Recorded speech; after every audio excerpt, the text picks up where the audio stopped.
Three boys vanished without a trace while exploring a cave in 1992, their fate becoming one of the most perplexing mysteries of the decade. What investigators discovered 1 month later would challenge everything we understand about disappearances and the boundaries between reality and the impossible. Before we begin, make sure to subscribe to the channel and comment where you're watching from. Within an hour of the boys' disappearance being reported, Sheriff Donovan had mobilized every available deputy and volunteer. As dusk settled over Bowling Green, a convoy of search vehicles pulled up to the gaping entrance of Mammoth Cave. The fading October light cast long, eerie shadows across the limestone formations, making the cave mouth look like a hungry beast waiting to devour anyone who dared enter. Tommy Morrison's grandmother, Sraw Morrison, arrived in her weathered pickup truck, her face etched with worry, but her voice steady as she addressed the gathering rescue teams. "My grandson and his friends are smart boys," she insisted, clutching a faded photo of Tommy to her chest. "They would have left markers or signs if they could." The search coordinator nodded respectfully at the elderly woman, whose reputation for resilience was well known throughout the community. "We'll find them, ma'am," he promised, though his eyes betrayed his uncertainty. As the first teams ventured into the cave's entrance, they were immediately struck by the oppressive silence. The darkness seemed to swallow their flashlight beams, reducing them to insignificant pinpricks against the vast, yawning void. The only sound was the rhythmic drip of water echoing from somewhere deep within the labyrinth of tunnels. Jake Patterson's father paced anxiously at the entrance, occasionally shouting his son's name into the darkness, his voice breaking with each call. Michael Chen's parents stood quietly nearby, the father's arm wrapped protectively around his wife's shoulders, as they watched rescuers disappear into the earth. "The boys know these outer passages," one of the local volunteers muttered. "They wouldn't have gotten lost here. They must have gone deeper." Hour after hour passed with no sign of the missing boys.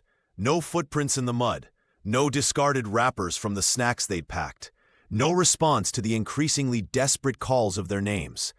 As midnight approached, Srawn Morrison refused to leave, setting up a small folding chair at the cave entrance. "Tommy is resourceful," she told anyone who would listen, "and Jake and Michael are clever boys. They're together, and they're alive." But as the search teams emerged from their initial sweeps with grim faces and empty hands, a collective dread began to settle over the gathering.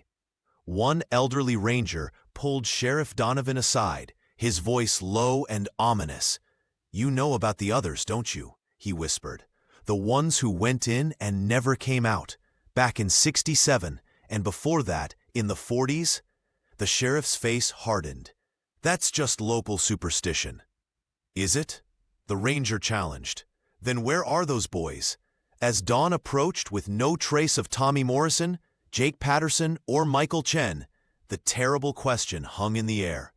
Had Mammoth Cave claimed 3 more victims for its dark collection? The search teams descended into Mammoth Cave with grim determination, their flashlights cutting through darkness that seemed almost alive. Sheriff Donovan led the operation, his weathered face masking the growing concern that this wouldn't be a simple rescue. The volunteers and park rangers methodically marked their paths with bright orange tape and chalk arrows, creating a lifeline back to the surface world. "Tommy Morrison always left a trail," Sraw Morrison insisted, her voice cracking as she clutched an old photo of her grandson. "He's been fascinated with these caves since he was 7. He wouldn't just wander off without marking his way." The grandmother's words hung heavy in the damp air as the search continued hour after hour. Professional cavers squeezed through narrow passages while calling out the boys' names, their voices echoing through the labyrinth before being swallowed by the stone. The most disturbing aspect wasn't what they found, it was what they didn't find. No footprints in the soft mud. No abandoned flashlights, no candy wrappers or water bottles, not even the faintest echo of 3 teenage boys who should have been making noise. By nightfall, The search coordinator gathered the teams at the mouth of the cave. "We've covered all the tourist routes and the known side passages," he announced, pointing to their marked-up maps. Nothing. Jake's father stepped forward, his face twisted with anger and fear. "My son knows better than to go off trail. They all do. Something's not right here." What troubled the experienced rangers most was the complete absence of the trail markers that Tommy was known for creating. The methodical student had developed his own system of small rock piles and chalk marks from years of amateur exploring. His grandmother had shown them examples from previous expeditions, distinctive patterns that should have been visible. "It's as if someone or something removed every trace," whispered William Hayes, a retired park ranger who had volunteered despite his arthritis. The old man's eyes darted nervously toward the cave entrance. "In 40 years working these caves, I've never seen anything like this." Michael Chen's mother clutched her younger daughter's hand, her scientific mind struggling to process the inexplicable disappearance. "There must be a logical explanation," she insisted, though her voice betrayed her uncertainty. As darkness fell completely, the search was temporarily suspended. Families huddled together under the stars, clinging to hope while facing the terrifying possibility that the boys had ventured into unmapped territory, or that something more sinister had intervened, erasing their presence from the cave as thoroughly as if they'd never entered at all. The question hung in the air, unspoken but unavoidable. What force could make 3 boys vanish without a trace? As the first week of searching drew to a close, a palpable sense of despair settled over Bowling Green. The initial flurry of activity gave way to exhaustion as volunteers trudged through the same winding passages day after day.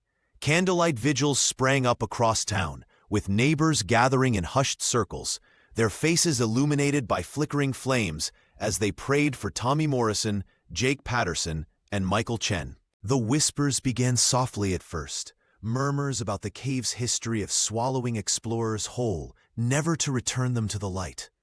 These rumors spread through the community like wildfire, gaining momentum with each passing day without news. Some locals recalled other tragedies, speaking in hushed tones about previous disappearances that had never been resolved. Inside Mammoth Cave, the search teams pressed deeper into the labyrinth, their determination hardening as hope faded. Professional cavers squeezed through narrow fissures barely wide enough for a human body, their headlamps cutting through darkness that seemed almost alive. The passages grew tighter, the air thinner, and the risks greater with each step. Jake's parents, their faces drawn with sleepless nights, confronted the sheriff at the command post established near the cave entrance. "You're not telling us everything," Jake's father shouted, his voice cracking with emotion. "Our son is down there, and you're holding back information." The outburst reflected the growing tension between authorities and the desperate families.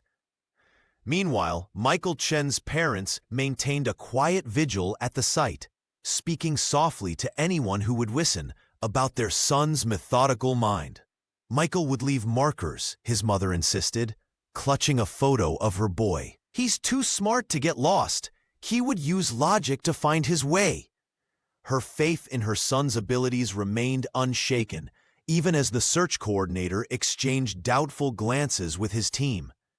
Sra Morrison alternated between comforting the other families and organizing community support efforts, her weathered hands constantly in motion as she arranged meals for searchers and collected supplies. Her eyes, however, betrayed her growing fear for her grandson.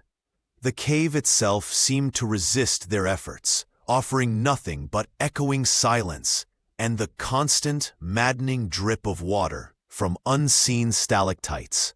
Flashlight beams swept across limestone formations that had remained unchanged for millennia, indifferent to human tragedy. Each promising lead ended in disappointment. Footprints that belonged to earlier search parties. Marks that turned out to be natural formations. As night fell on the 7th day, William Hayes, the retired park ranger, stood at the mouth of the cave, his expression grim as he watched another team emerge empty-handed. "The cave keeps what it takes," he muttered to himself. Words that no one else was meant to hear. Always has. 7 days into the search, the rescue teams were beginning to lose hope. The vast network of Mammoth Cave had swallowed Tommy Morrison, Jake Patterson, and Michael Chen without a trace. Then, something inexplicable happened that changed everything. Deep in a narrow passage that branched off from the main tourist route, a volunteer spotted something glinting in the beam of his flashlight. Bright orange ribbons, identical to those used by the search parties, were tied meticulously around several stalagmites. The discovery might have seemed unremarkable, except for one chilling detail. No search team had reported marking this particular section. "I've been documenting every ribbon placement," said the team coordinator, studying his logbook with growing confusion. "Nobody should have been here." Beside the mysterious markers, searchers discovered small piles of crumbs, remnants of energy bars or crackers, and a half-empty canteen resting on a flat rock. The water inside was still relatively fresh.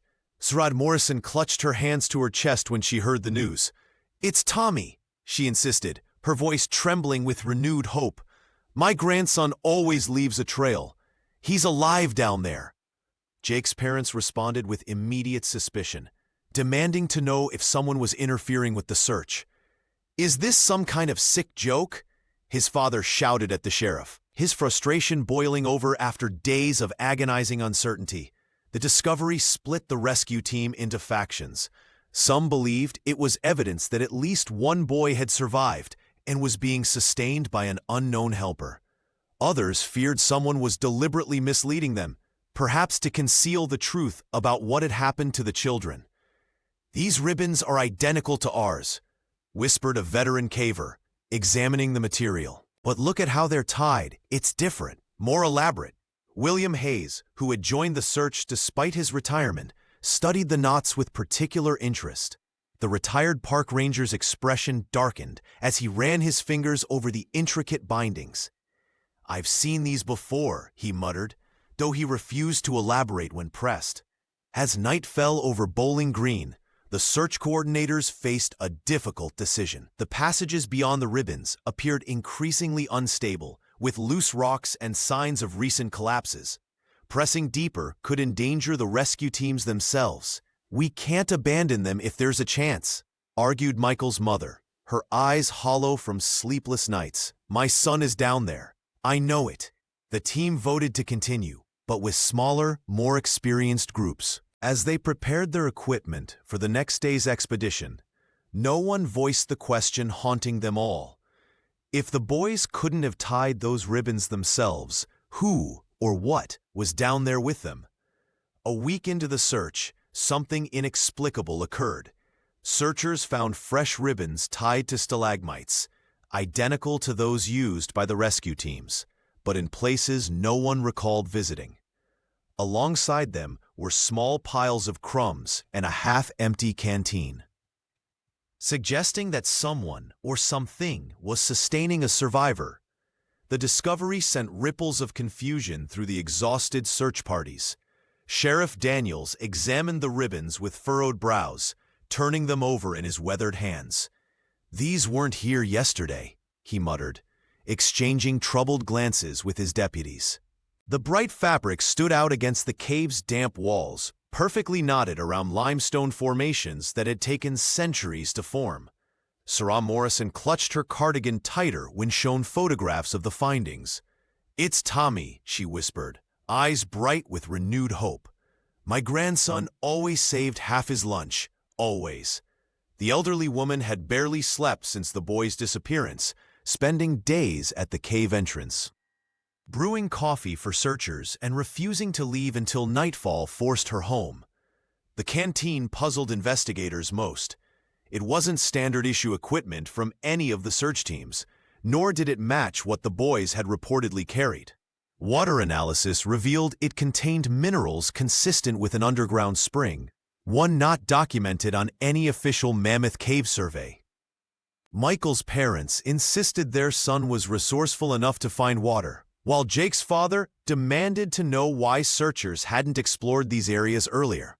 Tensions escalated as theories multiplied. Were the boys leaving trails?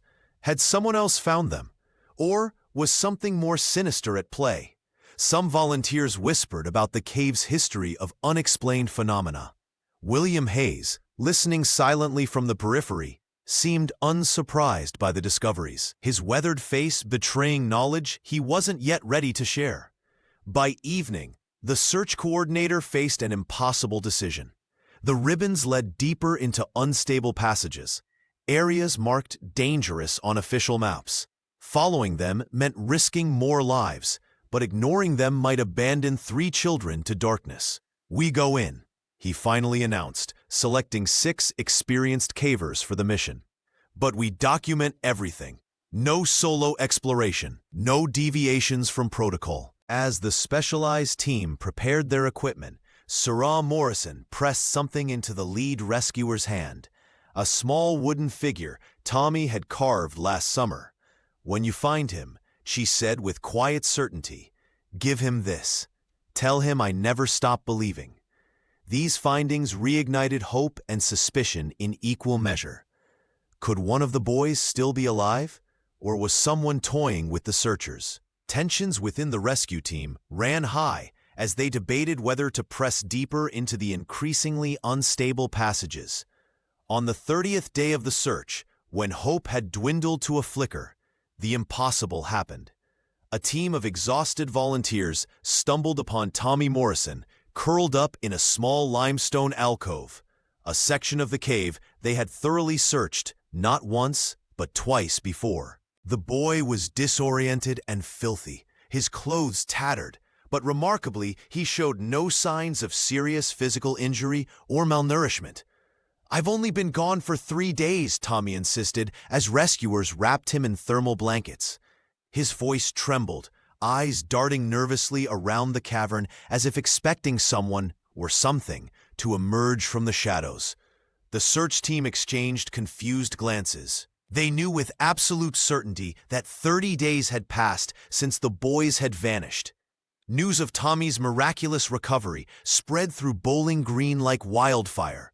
Within hours, the small Kentucky town was abuzz with speculation.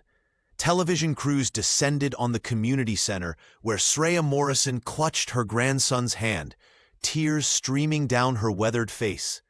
"God has answered our prayers," she told reporters, her voice breaking with emotion. Medical professionals at the local hospital were baffled by Tommy's condition. Despite a month in the darkness, the boy showed none of the expected signs of prolonged cave exposure. No significant weight loss, no vitamin D deficiency, no muscle atrophy. "It's as if he truly experienced only 3 days, Dr. Harmon explained to the anxious family, which is frankly medically impossible. While the community celebrated Tommy's return, the absence of Jake Patterson and Michael Chen cast a long shadow over the reunion. Jake's parents demanded answers, their faces etched with both hope and resentment. How could one boy be found while the others remained missing? Michael's family maintained a quieter vigil, his younger sister clutching a hand-drawn map her brother had made before the fateful expedition. During initial questioning, Tommy provided fragmented, confusing accounts of his time below ground. He described moving through passages that shifted and changed, of feeling watched by unseen eyes, of food appearing beside him while he slept. The authorities attributed these stories to trauma and disorientation. Yet beneath his relief at being rescued, something unsettling lingered in Tommy's gaze.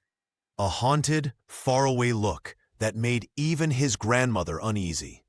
When asked directly about Jake and Michael, the boy would fall silent, his fingers tracing invisible patterns on whatever surface was nearest. "They're still there," he whispered once, when he thought no one was listening. "And they're not alone." The search for the 2 missing boys intensified, but Tommy's mysterious reappearance had transformed the investigation into something far more complex than a simple rescue mission. Something about the cave had changed, Or perhaps something about Tommy had. Tommy Morrison sat wrapped in a thermal blanket, his eyes darting nervously around the hospital room as he recounted his experience. The doctors observed his vitals, while investigators leaned forward, hanging on every word of his bewildering testimony. "I was never alone down there," Tommy explained, his voice barely above a whisper. "Every night, while I slept, someone would come. They never spoke, never showed their face, but they left food and water for me." He described small portions of dried meat, strange-tasting bread, and water in crude wooden cups, sustenance that kept him alive in the darkness. The boy's account grew more unsettling as he continued. "I could feel Jake and Michael nearby. Sometimes I'd hear what sounded like their voices echoing through the tunnels. But whenever I followed the sounds, the passages would just end."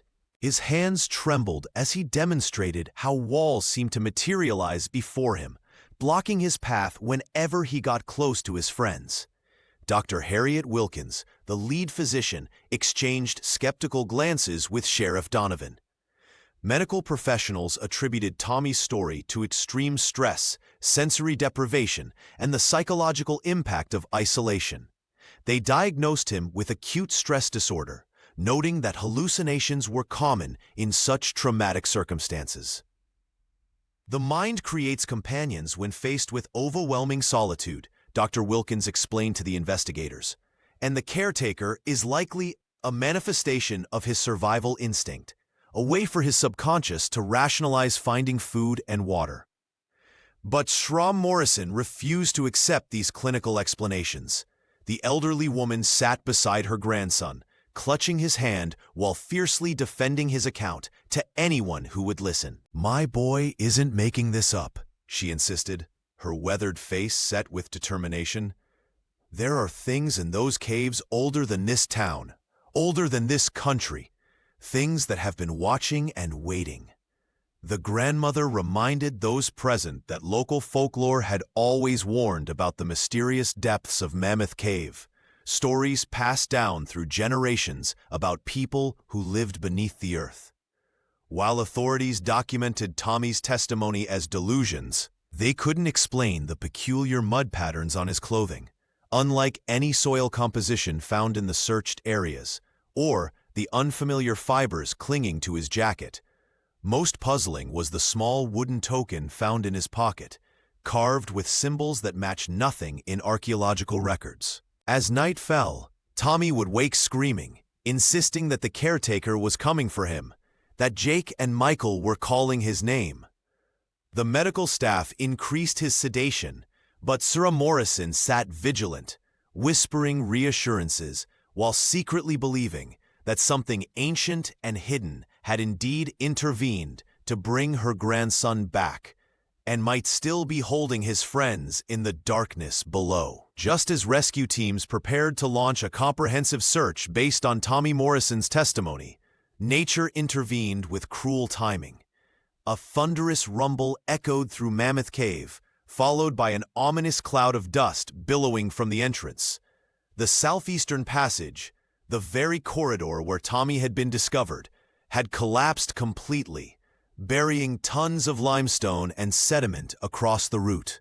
Park officials and geological experts rushed to assess the damage, their faces grim as they examined the unstable formations. "The structural integrity has been compromised beyond what we consider safe for entry," announced the lead safety officer, his voice heavy with resignation. "All search operations must cease immediately." The news hit Jake Patterson's parents like a physical blow. Mrs. Patterson collapsed into her husband's arms, while he shouted accusations at the authorities, demanding they find another way in. "My son is still down there," he cried, his voice breaking. "You can't just abandon him." For Michael Chen's family, the collapse represented a different kind of agony. His father, typically stoic and reserved, stood silently at the cave's entrance, staring into the darkness as if willing it to return his son. Michael's younger sister clutched her brother's notebook, filled with his meticulous observations about cave formations, pages that now seemed like painful relics. Shram Morrison organized a community meeting at the local church, where dozens of residents gathered to offer support and share resources. "We cannot give up hope," she insisted, her weathered hands gripping the podium. If Tommy found his way back, Jake and Michael might too. Yet as days passed, whispers began circulating through Bowling Green. Some claimed the cave itself was sentient, protecting ancient secrets by sealing off intruders. Others spoke of a curse dating back to Native American tribes, who had considered the cavern sacred ground. The collapse wasn't natural, they insisted. It was retribution. William Hayes, watching from the periphery, said nothing but noted everything in a small leather journal. A retired park ranger recognized the patterns forming, the same superstitions and fears that had followed every disappearance in Mammoth Cave's long history. Tommy, still recovering at home, became increasingly agitated when told about the collapse. "They're still in there," he insisted to doctors during psychological evaluations. "And they're not alone." When pressed for details, the boy would fall silent, his eyes darting to corners of the room as if watching for unseen observers.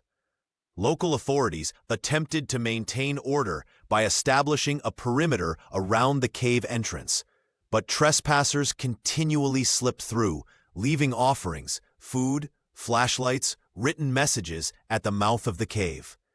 The items would invariably disappear overnight, feeding the growing belief that something otherworldly was at work beneath the Kentucky soil. Before the search teams could organize a new expedition, disaster struck with terrifying swiftness. A massive section of rock and earth collapsed within Mammoth Cave, completely sealing off the passage where Tommy Morrison had been discovered just days earlier. The thunderous rumble echoed through the remaining accessible tunnels, sending rescue workers scrambling for safety as clouds of ancient dust billowed from the cave entrance. Local authorities immediately declared the area too dangerous for further exploration. "The structural integrity has been compromised," announced the lead geologist, his voice grave as he addressed the anxious families gathered at the command center. "Any attempt to break through could trigger additional collapses. We simply cannot risk more lives." For the families of Jake Patterson and Michael Chen, this announcement landed like a physical blow. The earth itself seemed to conspire against them, sealing their sons away forever in the darkness. Michael's parents clutched each other in silent grief, while Jake's mother collapsed into sobs, her husband's face hardening with barely contained rage. "You're giving up?" Mr. Patterson shouted at the officials. "My son is still down there. You can't just abandon them." His voice cracked with desperation as other parents held him back from confronting the rescue coordinator. Srera Morrison watched from a distance, her weathered face betraying no emotion though her eyes never left the cave entrance.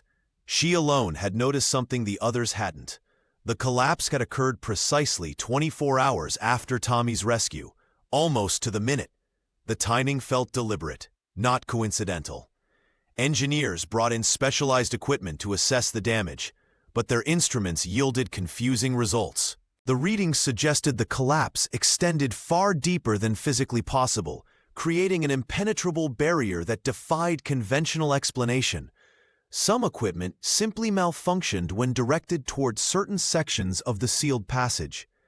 As hope for an immediate rescue faded, whispers of supernatural forces spread through Bowling Green. Locals recalled generations of warnings about the cave, how it chose who could enter and leave its depths, how it protected ancient secrets from those who ventured too far. What had once seemed like superstitious folklore now felt uncomfortably plausible. The families left waiting faced an impossible reality. Their sons were trapped beyond reach, separated by tons of immovable stone. No bodies to bury, no closure to embrace, just the cruel limbo of uncertainty. Jake and Michael existed now in a terrible space between life and death, present only in memories and the desperate prayers of those who loved them. "The cave has taken them," an elderly resident muttered at the local diner. "Just like it's done before."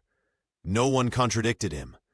With the mystery of the missing boys refusing to fade, the townspeople of Bowling Green found themselves caught in a web of uncertainty. Locals began reporting strange occurrences near Mammoth Cave. Flickers of light dancing deep inside the tunnels, phantom voices calling out names that echoed through the darkness, and unexplainable footprints appearing in the mud near the entrance. These phenomena drew curious onlookers from across Kentucky, amateur sleuths armed with cameras, and conspiracy theorists clutching notepads filled with wild speculations. Meanwhile, the families of Jake Patterson and Michael Chen faced mounting pressure from the community. Some neighbors whispered accusations, suggesting they were hiding something about their son's disappearance. Others viewed them as tragic victims of what many now referred to as the cave's curse. The Patterson family found themselves avoiding the grocery store, tired of pitying glances and intrusive questions. Michael's parents and his younger sister retreated into privacy, drawing their curtains against the prying eyes of strangers who drove slowly past their home. "They act like we're hiding something," Jake's father confided to a local reporter during a rare public appearance. "How could we possibly know what happened when the authorities themselves are clueless?" The town's collective anxiety began to border on hysteria. At the local diner, conversations about the missing boys dominated every breakfast service. The high school principal reported students refusing to participate in geology field trips, citing fears of whatever took those boys. Even the annual cave tourism revenue plummeted as visitors canceled reservations, unwilling to venture near what social media had dubbed Kentucky's Bermuda Triangle. Tommy Morrison's unexpected return only intensified the speculation. Though physically present, the boy seemed mentally elsewhere, often staring into space during conversations or waking his grandmother with terrified screams in the night. Swara Morrison defended her grandson fiercely against those who questioned his account, though privately she worried about the distant look that had taken residence in his eyes. "Something happened in that cave that science can't explain," insisted William Hayes, the retired park ranger who had spent 40 years guiding tourists through Mammoth Cave's approved sections. His cryptic comments at the town hall meeting sent ripples through the already agitated community. "There are passages no official map shows, places where the government doesn't want civilians wandering." As winter approached, theories multiplied faster than they could be investigated. Some believed the boys had stumbled upon a drug operation. Others spoke of underground military experiments. The most persistent theory, however, involved the cave's supposed supernatural properties, a belief that gained traction with each new, unexplained light or disembodied voice reported near the sealed entrance. For the families waiting for answers, each passing day stretched their hope thinner, while the town's fascination with the mystery only grew stronger. William Hayes spread the yellowed papers across the kitchen table at Swara Morrison's home, his weathered hands trembling slightly. The retired park ranger had served at Mammoth Cave for over 30 years, and the documents he'd kept hidden all this time told a story that defied belief. "These weren't meant to leave government archives," Hayes explained, pointing to faded military maps with Confederate markings. "Dating back to 1863, see these sections? They're completely absent from every public map of the cave system." Sir Morrison leaned forward, her eyes widening as she traced the unfamiliar passages with her finger. The documents revealed a disturbing truth. During the Civil War, a specialized Confederate unit had established a hidden base deep within Mammoth Cave, using it to store weapons and conduct covert operations. When the war ended, not all of them surrendered, Hayes continued, his voice dropping to a whisper. According to these reports, at least 40 soldiers and their families retreated deeper into the cave system, vowing never to rejoin a nation they no longer recognized. The most troubling documents were the incident reports, dozens of them spanning more than a century. Civilians, explorers, even military personnel had vanished in those unmapped tunnels.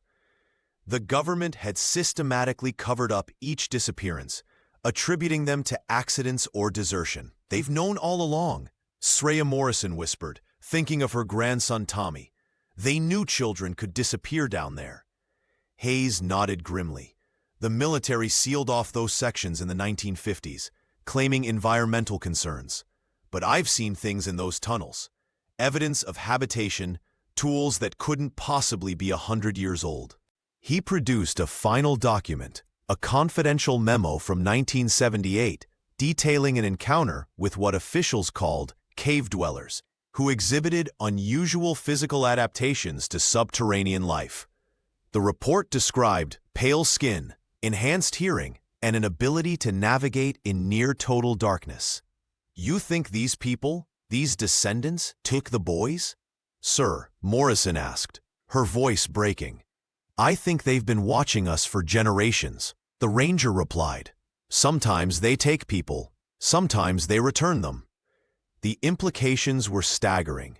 What had been dismissed as local folklore, stories of cave people and underground communities, suddenly seemed not just possible but probable. If Tommy had encountered these descendants of Confederate soldiers, what had happened to Jake and Michael? "We need to go back in," Sir Morrison said firmly. "With these maps." Hayes shook his head. "They'll stop us. The government has protected this secret for over a century. They won't let it come to light now." As they spoke, neither noticed the unmarked vehicle that had parked across the street, nor the men inside watching the house with grim determination. Frost-laden winds swept through Bowling Green as December arrived, transforming Mammoth Cave's entrance into a crystalline fortress of ice and snow. The treacherous conditions forced authorities to suspend all physical search operations, much to the anguish of Jake Patterson and Michael Chen's families, who still clung desperately to hope. Despite the official pause, Tommy Morrison's recovery took an unsettling turn. The boy began spending hours hunched over paper, his hand moving with eerie precision as he sketched detailed passages and chambers of Mammoth Cave that no official map had ever documented. Lester from the county hospital watched in astonishment as Tommy produced drawings with topographical accuracy that would challenge even the most experienced cartographers. "These formations here," Tommy explained, pointing to a series of narrow passages, "they lead to a chamber with water that tastes like metal." His voice remained flat, detached, as if reciting information rather than recalling a traumatic experience. Even more disturbing were the changes in Tommy's speech patterns. His grandmother noticed it first, phrases that sounded nothing like her grandson's normal teenage vernacular. Words tumbled from his mouth in archaic English, reminiscent of 19th century dialect, followed by sequences of numbers and coded phrases that sounded distinctly military in nature. "Alpha 79er, passage secure, awaiting further instruction," he would mutter in his sleep, only to wake with no recollection of his nocturnal utterances. "Sra." Morrison watched with growing concern as medical professionals dismissed these anomalies as manifestations of trauma, dissociative episodes triggered by his ordeal. It's not uncommon for survivors of extreme isolation to develop unusual coping mechanisms, one specialist explained, patting her hand reassuringly. But Tommy's grandmother knew better. Having lived in Bowling Green her entire life, she recognized the fragments of speech as eerily similar to Civil War-era communications she'd heard in historical recordings at the local museum. Something got inside him down there, she confided to William Hayes during one of their clandestine meetings at her kitchen table. Or someone. The retired park ranger nodded gravely, spreading out a collection of yellowed papers across the wooden surface. "There were experiments," he whispered, glancing nervously at the windows. "Military operations dating back generations. They used the cave system for things they didn't want documented." Tommy's drawings matched sections of Hayes's classified maps with uncanny precision, sections that, according to official records, didn't exist. The implications were chilling.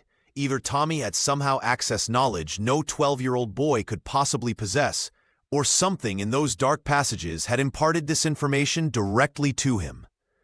The military will deny everything, Hayes warned, gathering his documents as headlights swept across the front yard. But these maps don't lie, and neither does your grandson. As winter's chill set in, the cave entrance became encased in ice and snow, halting all physical search efforts. Yet the puzzle pieces kept emerging. Tommy Morrison began drawing intricate maps of the cave's uncharted regions from memory, astonishing experts with the accuracy of his sketches. "It's as if he's been studying these passages his entire life," whispered one geologist to another as they examined the boy's work. Tommy's grandmother watched with a mixture of pride and dread as her grandson recreated tunnels and chambers no official survey had ever documented.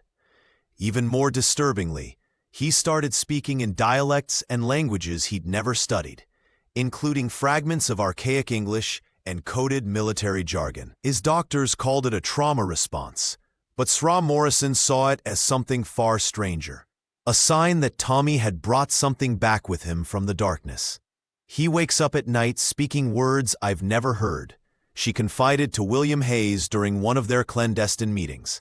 "Sometimes it sounds like orders, other times like prayers." The retired park ranger nodded gravely. "The cave has its own language. Some say it speaks to those who've been touched by its depths." Meanwhile, strange phenomena plagued the homes of the still missing boys. At the Patterson residence, Jake's parents awoke to find their pantry raided, not violently, but methodically, with certain items vanishing without explanation. Cereal boxes emptied overnight. Canned goods disappeared. The family dog refused to enter certain rooms, whimpering at thresholds, as if sensing an invisible barrier. At the Chen household, Michael's younger sister made a chilling discovery. She found her brother's bedroom walls covered in symbols drawn in dust, the same arcane markings Tommy had described seeing deep within Mammoth Cave.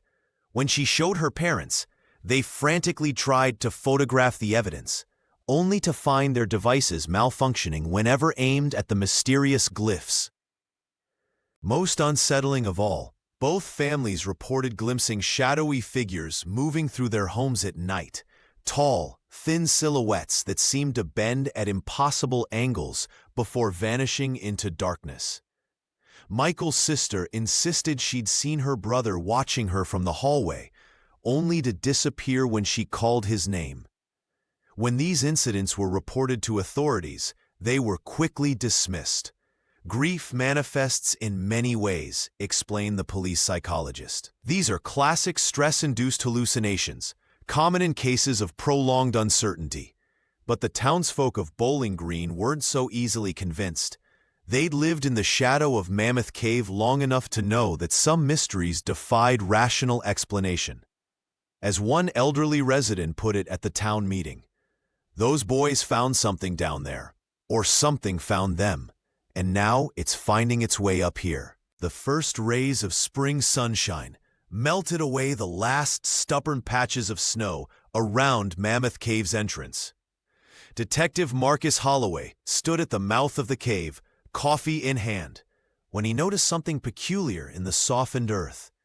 A set of footprints, not from standard hiking boots or shoes, but bare feet with an unusual shape, led directly toward the Eastern Passage, an area long considered impassable due to a rockfall decades ago. "You need to see this," he called to his team, crouching to examine the prints more closely. The impressions were deep, suggesting a heavy individual, yet the stride length indicated someone moving with surprising agility. Most disturbing was the direction, straight into a section of cave that shouldn't be accessible to anyone. Meanwhile, strange occurrences continued to plague the families of the missing boys. Jake Patterson's parents reported food disappearing from their pantry overnight. Not just any food, but specific items, like canned peaches and dried meat, that could sustain someone for days.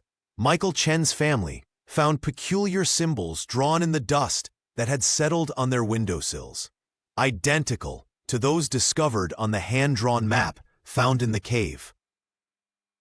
Most unsettling was what happened to Michael's younger sister.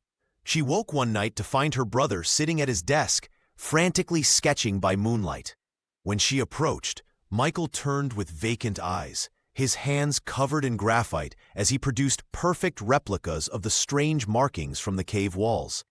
"I don't know what they mean," he whispered, though his hands continued their precise work. "They just need to be drawn." By morning, Michael was gone again, the window closed, the house locked, with no explanation for his apparent visit. His sister clutched the drawings, insisting her brother had returned, if only briefly. The authorities dismissed her account as a vivid dream born from grief and hope. Tommy Morrison watched these developments with growing unease. "They're trying to communicate," he told his grandmother one evening. "The caretakers, they're using Michael and Jake as messengers." Sra Morrison believed her grandson implicitly, even as local officials labeled the incidents as stress-induced hallucinations, or worse, elaborate hoaxes perpetrated by a community unwilling to accept tragedy. William Hayes, examining photographs of the footprints, grew increasingly agitated. "These aren't normal human prints," he confided to Sra Morrison. "They're adapted for cave life, splayed toes for balance, heart and souls from generations without shoes." The townsfolk of Bowling Green whispered about the implications. If someone, or something, had been living in those caves all this time, moving unseen through the labyrinth beneath their homes, what else might be hiding in the darkness? The possibility of a subterranean community, once dismissed as mere legend, now seemed chillingly real. With the arrival of spring, the snow that had encased the entrance to Mammoth Cave for months finally melted away, revealing something that sent shivers down the spines of investigators. A set of footprints, not made by any standard hiking boot or shoe, appeared in the soft mud near the mouth of the cave. These prints were bare, oddly shaped with elongated toes, and led directly toward a section of the labyrinthine system previously deemed impassable due to dangerous rock formations. Detective Harris, who had remained skeptical throughout the investigation, stood silently examining the prints. "These weren't here before the thaw," he muttered, snapping photographs of the unusual impressions. The discovery sent ripples through the small community of Bowling Green, where most residents had begun to accept that Jake Patterson and Michael Chen would never be found. Tommy Morrison's grandmother arrived at the scene within hours, her weathered face a mixture of hope and vindication. "I told you," Sra Morrison said to the officers, her voice steady despite her age. "Someone's been living down there all this time.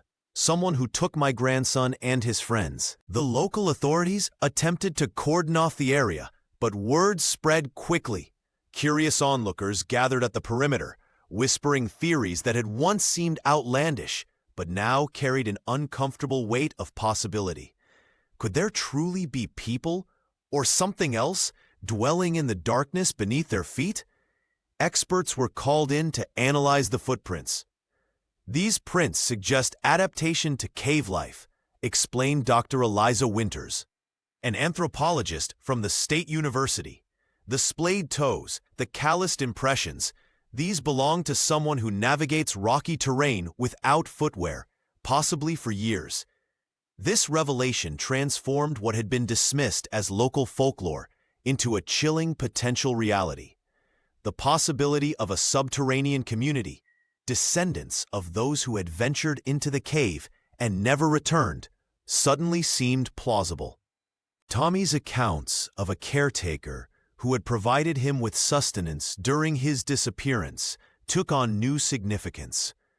Michael's younger sister reported finding strange symbols drawn in the condensation on her bedroom window, identical to those her brother had sketched before vanishing. Jake's parents, who had been vocal critics of the search efforts, fell silent, retreating into their home as reporters descended upon the town once more. William Hayes, watching the commotion from the edge of the forest, knew more than he had shared. The retired park ranger had spent decades cataloging unexplained phenomena around Mammoth Cave. He recognized the footprints. He'd seen similar ones 50 years earlier, after another disappearance that had been quietly buried in classified files. As night fell over Bowling Green, lights from emergency vehicles illuminated the cave entrance. The footprints seemed to mock the investigators with their impossible implications. Something had emerged from the depths, walking confidently across the threshold between two worlds, leaving behind a message that could no longer be ignored. Determined to uncover the truth, Serena Morrison refused to accept the official narrative. On a crisp March morning, she gathered a small group of trusted locals at her weathered kitchen table. Armed with Tommy Morrison's intricate hand-drawn maps and William Hayes's classified documents, they planned their unauthorized expedition into Mammoth Cave's forbidden corridors. "The authorities have given up on Jake and Michael," the elderly woman declared, her voice unwavering despite her 73 years. "But we won't." The makeshift search party consisted of 5 determined individuals. Serena Morrison herself, 2 former miners familiar with underground navigation, Michael's uncle who had military experience, and a local teacher who had grown up exploring the cave's public sections. They entered at dawn, bypassing the barricades with Hayes's knowledge of unmonitored access points. Deep within the labyrinthine passages, they followed Tommy's maps through narrow fissures barely wide enough for an adult to squeeze through. The air grew increasingly stale as they ventured into sections untouched by official search parties. Their flashlights cast eerie shadows against limestone walls marked with unfamiliar symbols, identical to those Tommy had been drawing since his return. After 4 hours of treacherous navigation, they discovered something extraordinary. Hidden behind a seemingly impenetrable rock formation was a crude living space, unmistakable evidence of human habitation. The area contained makeshift bedding fashioned from cave moss, primitive tools crafted from stone and bone, and most disturbingly, remnants of tattered Civil War-era uniforms. "This can't be possible," whispered the teacher, examining a metal button bearing Confederate insignia. "These look like they're from the 1860s, but they're not deteriorated enough." In a small alcove, they found carefully organized supply caches, preserved food in sealed containers, water collection systems, and handcrafted oil lamps. Most shocking was a leather-bound journal with entries dating back generations, though the most recent pages had been torn out. Michael's uncle discovered a collection of children's items, small shoes, hand-carved toys, and school books dating from various decades, suggesting that children had been brought here before. The implications were staggering. This wasn't just a temporary shelter. It was evidence of a sustained, hidden community existing parallel to their own. As they prepared to delve deeper, a distant rumbling echoed through the tunnels. Whether natural or human-caused, they couldn't determine, but the warning was clear. They gathered what evidence they could carry and retreated, knowing they had uncovered only the surface of a mystery spanning generations. The findings upended everything Bowling Green thought they knew about their local history and the disappearance of the boys. What they couldn't yet understand was why these underground dwellers would take Jake and Michael but return Tommy. The federal presence in Bowling Green arrived without warning. Black vehicles with tinted windows rolled into town, and men in dark suits began confiscating documents related to the cave disappearances. They moved with cold efficiency, leaving no room for questions or resistance. William Hayes found agents at his doorstep before dawn. The retired park ranger watched helplessly as they boxed up decades of personal records and journals documenting Mammoth Cave secrets. When he protested, one agent simply handed him a document stamped with government seals. "Sign this statement retracting your previous claims, or face charges of spreading misinformation that threatens national security," the agent said flatly. Across town, Serena Morrison received a more subtle but equally chilling message. A plain envelope arrived containing photographs of Tommy sleeping in his bed, along with a handwritten note. "Your grandson has been through enough. Let the past remain buried."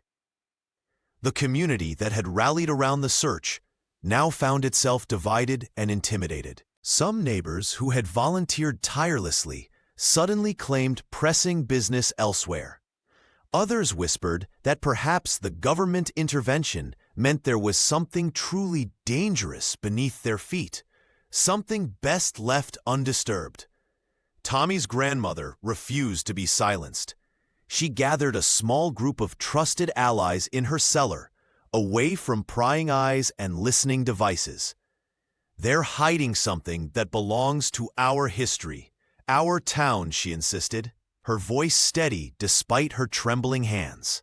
Meanwhile, classified files changed hands in government offices.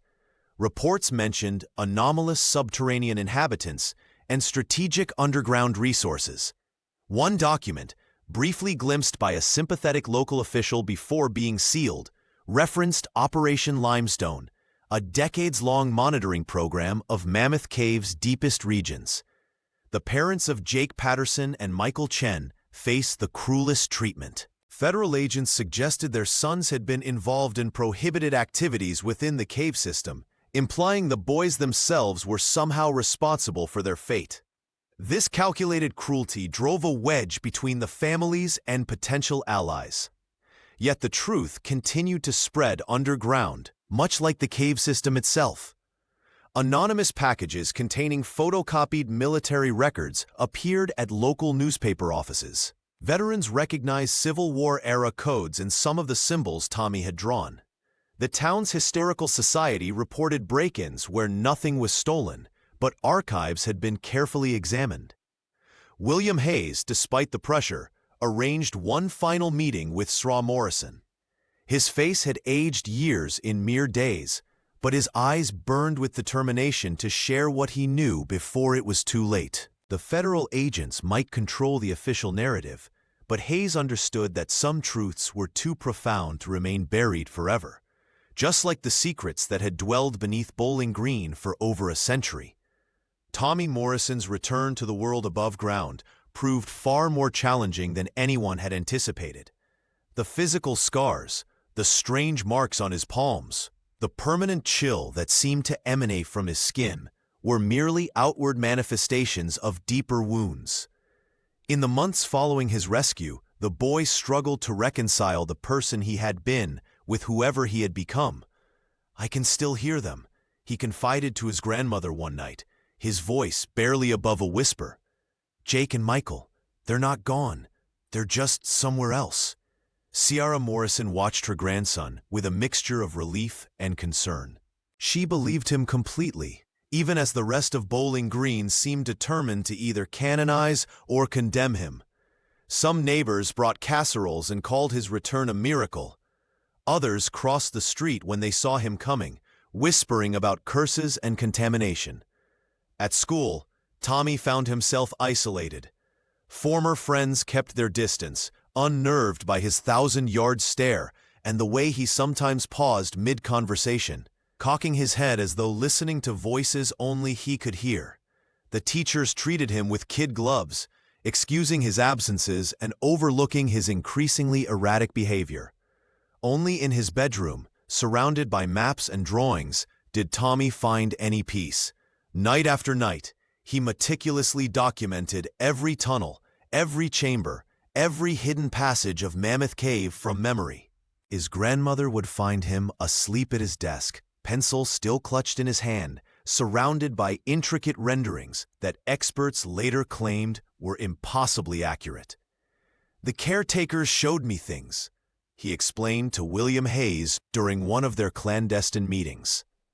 "They've been down there since the war, not just hiding, but watching, learning. They took Jake and Michael deeper, somewhere even they rarely go." The retired park ranger nodded gravely. "The government knows more than they're saying. Those tunnels connect to something they don't want found." Tommy's obsession with mapping the cave system wasn't merely academic. It was his way of searching for his friends, of maintaining the connection he swore still existed.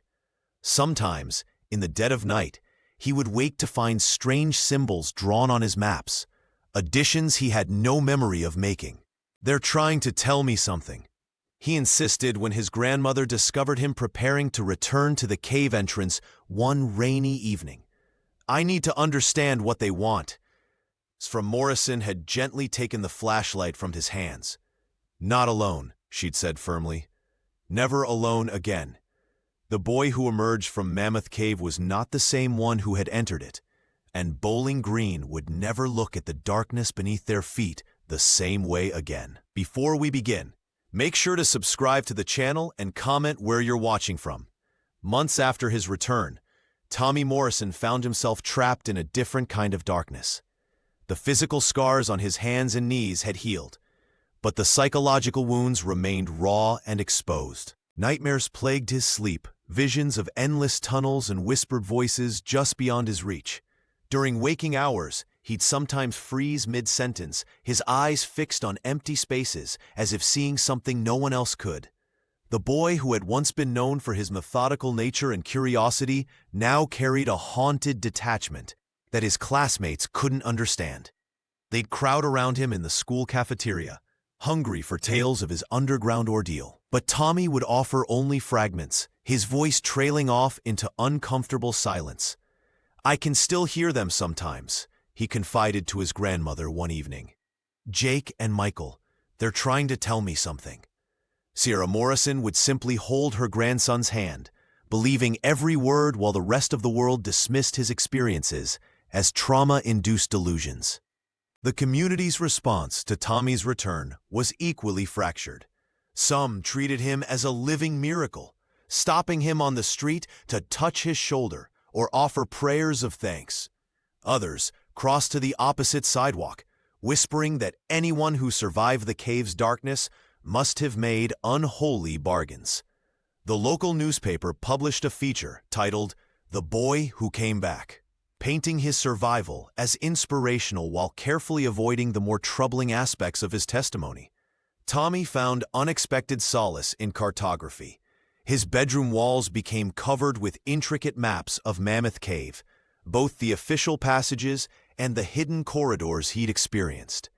Each night, he added details: a new turn, a forgotten alcove, symbols that matched those in his great-great-grandfather's diaries. His teachers worried about this obsession, but Sra. Morrison recognized it as his way of processing what had happened. "I need to make sure no one else gets lost," Tommy explained when questioned. What he didn't say was that he was also creating a path back, not for himself, but for Jake and Michael, whose absence left a void no search party could fill. William Hayes visited occasionally, bringing old maps and speaking in hushed tones about government interference. These conversations would leave Tommy both agitated and focused, as if pieces of a puzzle were finally connecting. The boy who emerged from Mammoth Cave was not the same one who had entered it that October afternoon. Tommy Morrison had become a living boundary between two worlds, one of sunlight and certainty, the other of shadows and secrets. And in his quietest moments, when the house was still, he would press his ear to the ground, listening for footsteps beneath the earth.